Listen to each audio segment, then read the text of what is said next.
Hello, ನಮಸ್ಕಾರ ರೀ. ಏನಿಲ್ಲ ನೋಡ್ರಿ, ನಿನ್ನೆ ಇಬ್ರು ದೋಸ್ತ್ರ ಭಾಳ ಸೀರಿಯಸ್ ಆಗಿ ಒಂದು ಡಿಸ್ಕಷನ್ ಮಾಡ್ಲತ್ತಿದ್ರಿ.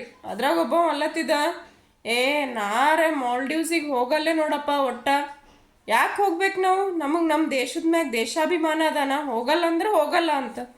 ಅದಕ್ಕೆ ಇನ್ನೊಬ್ಬ ಹೇಳ್ತಾ ಫ್ರೆಂಡ್, ಏನೋ ಮಾಲ್ಡೀವ್ಸ್ ಭಾಳ ಚಂದದ ದೇಶ ಅಂತಿದ್ರಲ್ಲಪ್ಪ, ಯಾಕೆ ಅಂದ್ರೆ, ಇಲ್ಲಪ್ಪ ಬೇಡ, ನಾ ಮಾಲ್ಡೀವ್ಸ್ಗೆ ಹೋಗಲ್ಲ ನೋಡು, ನಂಗೆ ಲಕ್ಷದ್ವೀಪಕ್ಕೆ ಹೋಗ್ಬೇಕಂತ ಅನ್ಕೊಂಡಿನಿ ಅಂತಂದ. ಹಂಗೆ ಮಾಡಲ್ಲ, ಮೊದಲ ಒಂದು ಜರ ನನಗೆ ನಾಳೆಗೆ ಕಲಬುರ್ಗಿಗೆ ಹೋಗಮು, ಜರ ನಡಿ ಕಲಬುರ್ಗಿಗೆ ಹೋಗಮು ಅಂತಂದ. ಅಂದಂಗೆ ನಾಳೆ ಕಲಬುರ್ಗಿಗೆ ಹೋಗ್ಲಿಕ್ಕೆ ರೊಕ್ಕರ ಎಲ್ಲವಪ್ಪ, ನೀನು ₹100 ಕೊಡು ಹೋಗ್ಬರಮಂದಂತ.